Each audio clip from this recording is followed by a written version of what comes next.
تفضلوا اللي ما فطر يجي يفطر معنا. بيسعدني ويشرفني أعرف المتابعين من وين عم يتابعوني.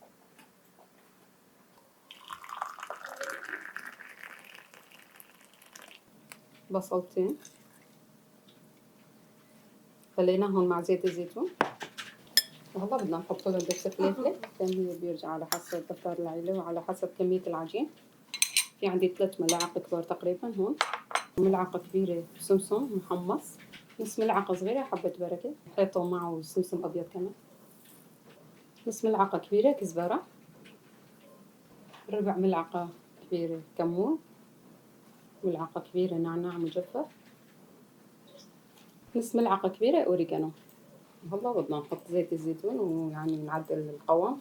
راح نحط ونخلط كمية مناسبة.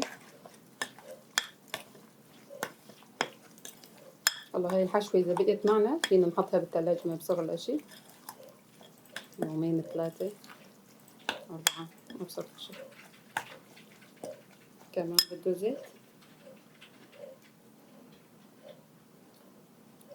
عم نحط زيت الزيتون. فضلا ادعموا الفيديو بلايك وتعليق، وإذا ما كنتم مشتركين في القناة اشتركوا وفعلوا زر الجرس لحتى يوصلكم كل شي جديد.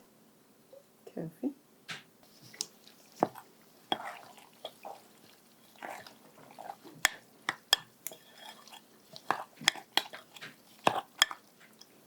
طبعا هيك يعني منيحة، هاي هو قوام اللي بدنا اياه. هيك شي ينفرد على الخبز.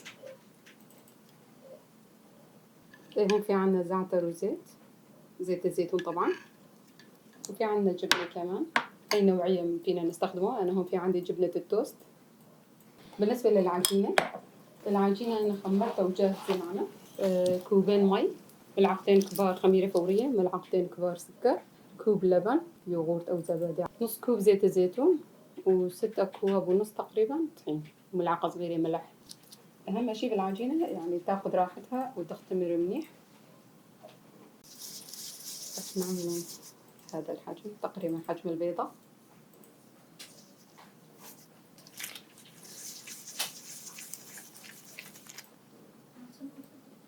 بهذا الحجم بدنا نحضره إن شاء الله.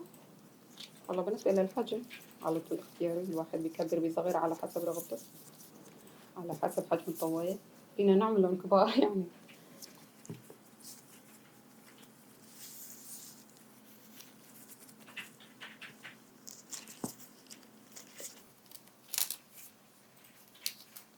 وأنا غطيتهم بالطحين.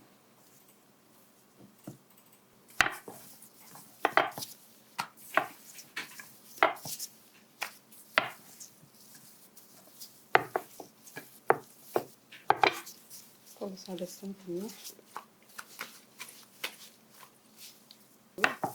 أثناء الشوي بدي أحط الحشو مو غلطة.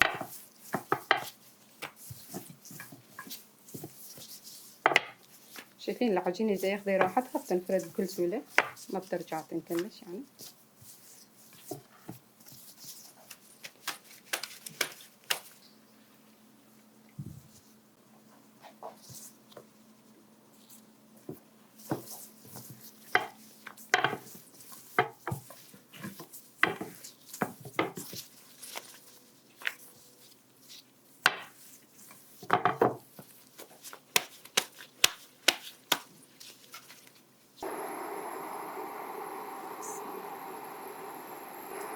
ما بدي إياه ينتفخ ويصير بالون.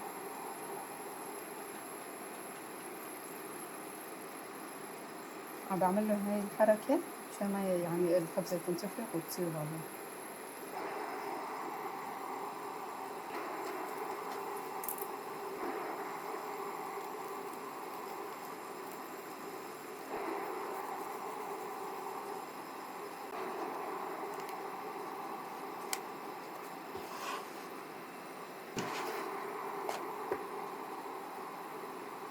نجرب كم ثانية.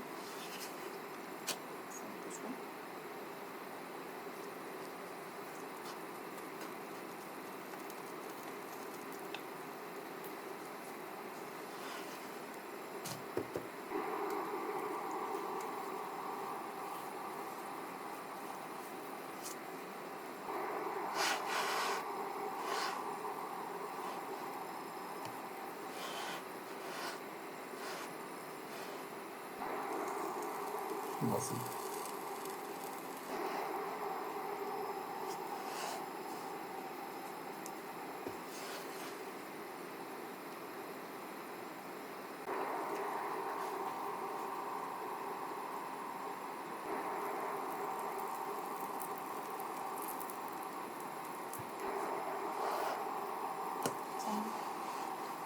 شايفين ما بياخد غير ثواني يعني تصيروا جاهزين.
ده تفضلوا اللي ما فطر يجي يفطر معنا. ممكن يجي الله يتغدى. يعافيك. الله يعافيكم يا رب. بشكر كل حدا بقي معنا ليقرأ الفيديو وحط لايك وتعليق. إذا حبيتوا تجربوا الوصفة راح تلاقوا كل المكونات تحت الفيديو بصندوق الوصف.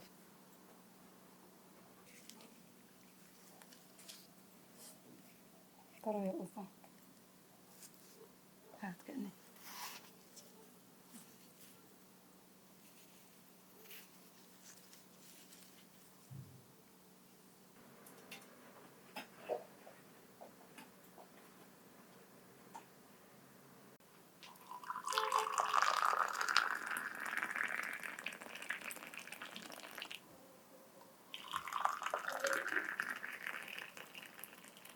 وبهذا الشكل خلصت وصفتنا. بتمنى نالت إعجابكم وانتظروني بوصفة جديدة. مع السلامة، في أمان الله.